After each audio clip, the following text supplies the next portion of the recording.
Welcome to State Insurance USA Cares podcast, where we celebrate the heart of our communities. Each episode, we highlight local charities and nonprofits who are bringing hope, help, and healing to those who need it most. Get ready to be inspired by the amazing stories of people making a difference. Because together, we care. Welcome, Fort Myers Beach good neighbors. Today we have Steve Davis, Chief Science Officer from the Everglades Foundation. Welcome. Thanks, Jim. Good to be here. Yeah, pleasure to have you on and educate our listeners about the Everglades Foundation and what it does. So let's jump right in. So our listeners who aren't that familiar with the foundation, could you share a little bit about what you do? Sure. Well, let me first just talk briefly about our history. We were formed as an organization in 1993 in response to water crises, particularly around the Florida Keys and in Florida Bay, not unlike what you all experience in the Caloosahatchee and exacerbation of red tide. So we were formed then to figure out this water problem that we have in South Florida. And that ultimately led to the comprehensive Everglades restoration plan. And since that time, 2000, we've really been sort of the science voice for the NGO community to advance Everglades restoration projects and to ensure that these projects are operated in a way that delivers maximum environmental benefit. So really to benefit all of us in South Florida. And, and to explain to our listeners a little bit about what was happening prior to some of this development and you guys getting involved. Well, it goes back to the impacts of the discharges and really it's something that began as early as the late 1800s, and the incentive programs that the federal government had to drain wetlands.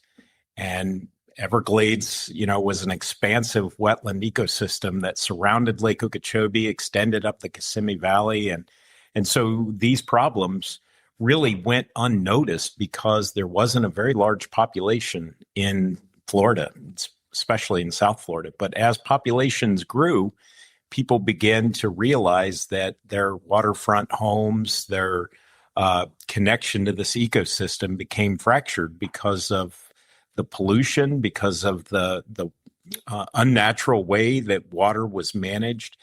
And it was really for agriculture. The changes in South Florida were done to accommodate an economy of Florida that was really ag driven. And of course, we're no longer an ag state. It's really a tourism state. It's water-based recreation. It's real estate.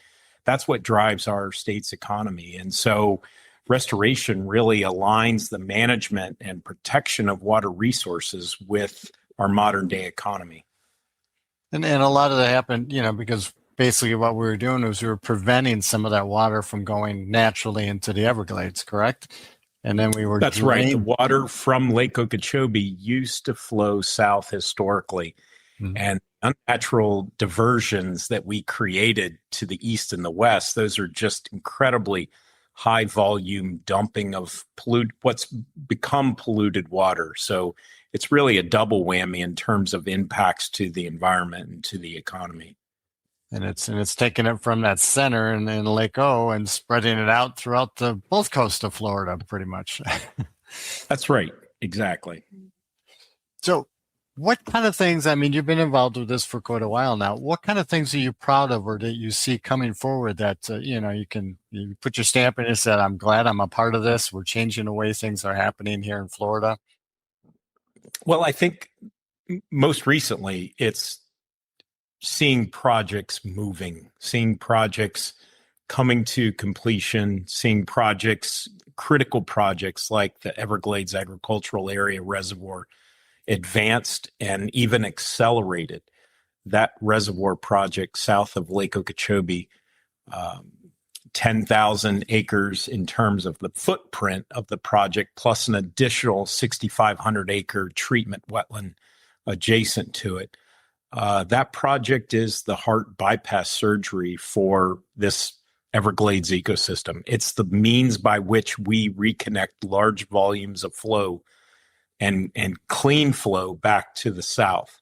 And the more we can do that, the less of that high volume dumping has to occur to both the east and west coast. So seeing that project accelerated now with a timeline of completion in 2029 really sets us up for improved water management, improved ecological conditions, and then, of course, all the economic benefits that flow from that we expect to see in the 2030s. And, of course, the C-43 reservoir project has been completed. It's now going through operational testing. And I know that many people think that when the ribbon is cut on these projects, that they are just ready to rip and roar. And of course, this is massive water infrastructure that we're talking about tens of billions of gallons of water. You can't just fill it up and let her rip. It's an arduous process of testing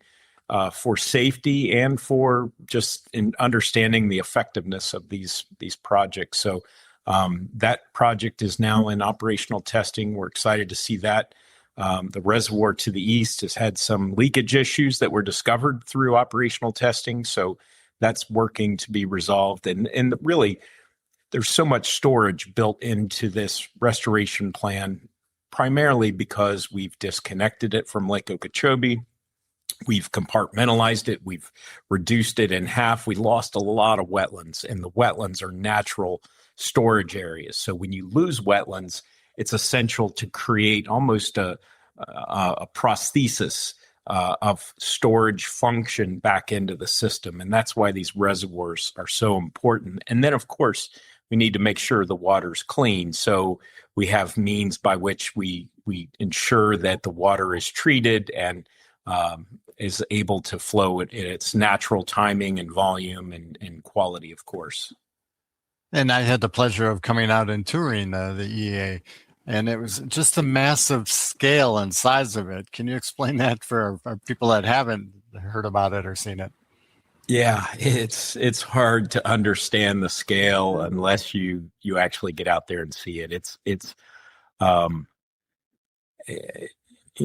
I don't even know if this does it justice, but you could fit Manhattan into the footprint, and talking, a total project area of 17,000 acres, and even that's difficult to fathom. Flying over it certainly helps to understand the scale, but most people, don't get that opportunity. It is a big project, and when you think a football field, people think that's a large plot of land. It's only about an acre. So when you think of that and then start multiplying, it's just enormous. And the amount of volume that it will hold, tens of billions of gallons of water, allowing us not to just hold that water, but to gradually pay it through those treatment wetlands and then back to the south. But even on top of the scale of the project, I think the scale of the activity around that footprint is also impressive. Massive amounts of equipment, heavy equipment, earth movers, backhoes, lots of trucks and people out there working day after day to help ensure that it's completed by 2029. And, this is the largest project that the Corps of Engineers is undertaking right now nationally, and it's the largest above ground reservoir they've built in their history. So these are just accolades that, again, it's difficult to understand the scale, but it's an enormous project, and it's for us. And I think people need to realize that this isn't for a single industry. It's for all of us in South Florida, and it's really designed to ensure our environment improves, that we are dumping less of that polluted water, that we're sending it south to the Everglades where it was intended to go. And it's just, it's not just like you had mentioned, the sheer scale of it, but I was impressed by the detail of it. You guys are layering different types of, soil and sediment to help filter the water and hold the water. It's not as easy as just digging a hole and dumping water into it. You've got layers. Oh my goodness. Yeah. And the construction of the foundation to compact that soil so that we, reduce as much as possible the water leaking out of it. But they also have redundancy features built in, seepage collector canals that intercept that water as it may leak out of the system and then recirculate and pump that back in. So there's a lot of design elements that go into it, and it's primarily safety features to ensure that we're protecting communities, that we're, at the same time delivering benefits. So obviously, the scale of this is great. It's a wonderful thing you're doing just for the people of Florida in general. But what are your biggest challenges that your team is facing, now and moving forward? Well, it's a perpetual need for funding, state and federal funding to build these projects. And going back to when the plan was signed into law by President Bill Clinton, and in December of 2000, that just really was the starting pistol to set this effort in motion. And then it was left to us as to whether we would actually run the race. And running that race entails planning projects, which in some cases takes multiple years. And this comprehensive plan had over 60 components. And some of those components are bundled together into individual projects, and they could take up to 6 years to plan. So you get these projects planned, you come up with a suitable alternative that delivers benefits and is cost effective, and then you have to go through the gauntlet of congressional authorization. And once you get that project authorized, then it's a matter of going back each and every year to get the funding. And so it's just a constant effort to make this happen for South Florida. And so now it's really about finishing the project planning efforts, and each and every year getting the funding that we need, not just from Washington. This is a state-federal partnership, and one of the few that are 50-50 cost shares, where the state has the resources and the interest to, chip in their share. So Governor DeSantis has been incredibly supportive of Everglades restoration, and is really, has accounted for a lot of the success and project completions that we've had over the past several years. And we're starting to see the federal funding tick upward as well. And that combined is what we need, again, each and every year until these projects are built. Because if that flow of funding stops, then all restoration activity, that project that you visited, all those construction workers, all that heavy equipment comes to a stop. And that's part of your role as the foundation, is to go out there and make sure that things are consistently moving forward, they're funded, and awareness is out there too. And working through our partner groups. And we have a number of great partner groups, especially on that coast. Sanibel Captiva Conservation Foundation, Conservancy of Southwest Florida, of course, Captains for Clean Water is there as well, and ensuring that this reservoir project is completed. So it's really a team effort to get this effort across the finish line. Absolutely. So looking ahead, what are your hopes for the future, and how do you see the maybe the members here of Southwest Florida being part of that? Well, what I see now, what my team is paying very close attention to, is the benefits that we're starting to see on the ground. We have enough projects around South Florida that have been constructed that are starting to show benefits. And of course, as we get more of that infrastructure in the ground, those benefits multiply on the scale of millions of acres. And so seeing those benefits is not only heartening and provides me with the optimism I need to continue on a daily basis, but it also shows that restoration works to our elected officials who are making those decisions about appropriations and authorizations. So we have the confidence that we know what we're doing as a community. We're really setting the mark, not just nationally, but globally, as to how these types of large ecosystems can be restored, how they are connected to our daily lives, and giving us the confidence that if the political will is there, we can do it, and we'll derive benefits from these projects for many decades to come. So that's what gives me hope, and also seeing just the rallying of support by communities. Southwest Florida certainly is chief among those who understand the value of Everglades restoration and are realizing its benefits. Yeah, and I want to applaud you guys for what you do, because I've heard it from both coasts, people on both coasts, going out and visiting the beach. And, you mentioned tourism's a big part of what we do down here. People coming out and saying, I have never seen the water this color blue before. It's like it's coming back to what it was and what it was. I was in the water a couple of weeks ago, and for the first time in a long time over here on this coast, I could walk out my waist deep and actually see my feet in the water. It's something I haven't seen in years. So the efforts are working. The water's getting cleaner. Your efforts are definitely making a big impact for everybody here in the state of Florida. Yeah, and Jim, the resilience that you just described, these natural systems, if we give them a chance, they will recover. In some cases, almost immediately, and so the benefits that I was describing earlier, in some cases, it's seeing the rejuvenation of these natural environments, whether seagrasses and oysters.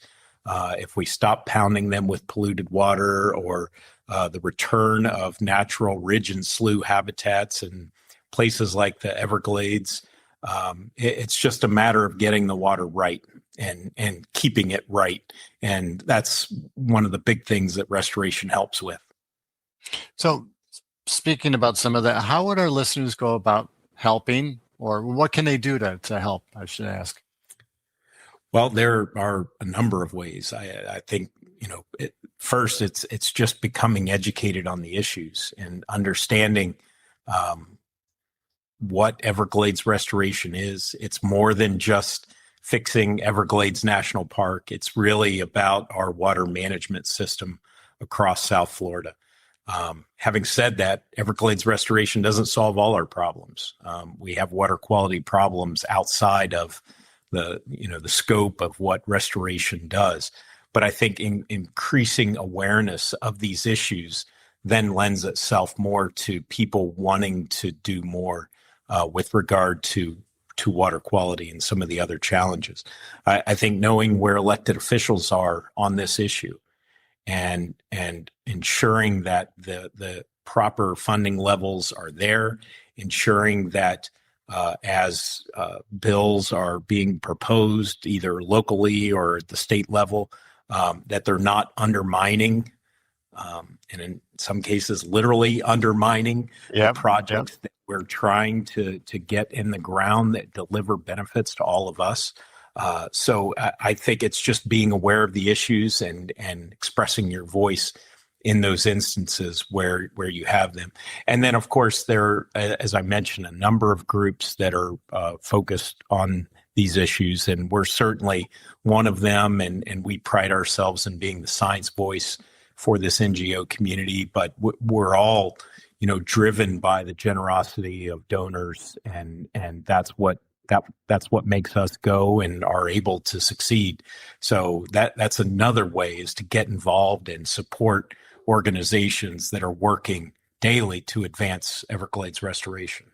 Because it does make a difference. And like you had mentioned, we saw this recently where our voice was heard by the legislative committees, and, it made a difference in what passed and what did pass and what got through. Yeah. So it's a big thing for everybody. We're noticing a difference on the coast. So get involved, inform your friends. Education is a big thing. So how would our listeners go about contacting you if they wanted to learn more or wanted to share that information?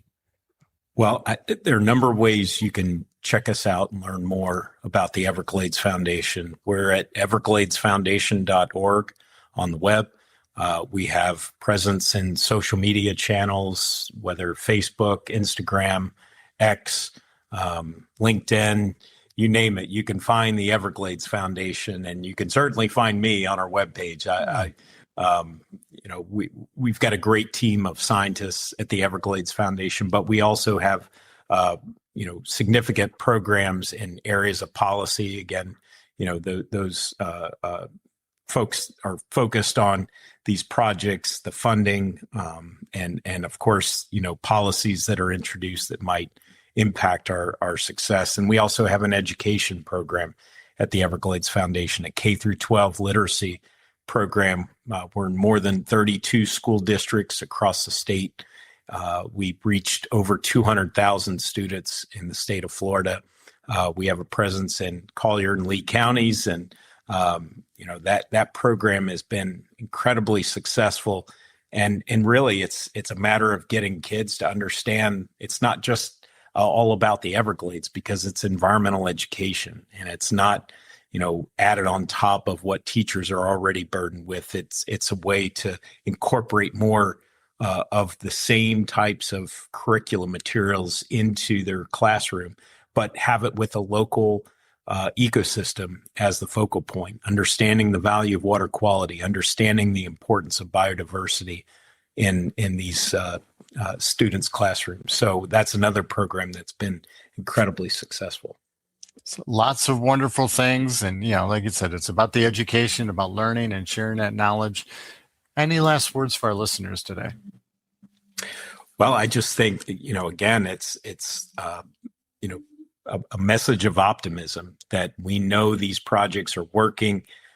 We are working, again, with our partners to maintain that momentum. But the other side of that message is also quite positive. And we've done economic studies over the past several years. And this past year, we unveiled a first of its kind analysis of ecosystem services in Washington, D.C. And that study, in partnership with Earth Economics, showed that Everglades as an ecosystem and the services it provides all of us in this state is a $1 trillion asset. And it's no surprise that this system's greatest assets are in areas of real estate values, water supply, recreation, tourism, and even things like storm surge attenuation. So having these wetlands healthy in our backyard is incredibly beneficial to us, and it's an asset that we all share. And it's part of why we live in Florida, to be outdoors and enjoy the environment, right? That's right. Well, Steve, it's been a pleasure getting to know you. Thank you for what you do, and thank you for being such a good neighbor. Thank you, Jim. Take care. Good to be with you. Bye. Thank you for joining us on State Insurance USA Cares. We hope today's story uplifted and inspired you. If you'd like to support or learn more about the incredible work happening in your community, visit stateinsuranceusa.com or call 239-567-9992. You can also visit CaboWaboGym.com. Until next time, be sure to let your sun shine and keep sharing good and positive vibes wherever the waves take you.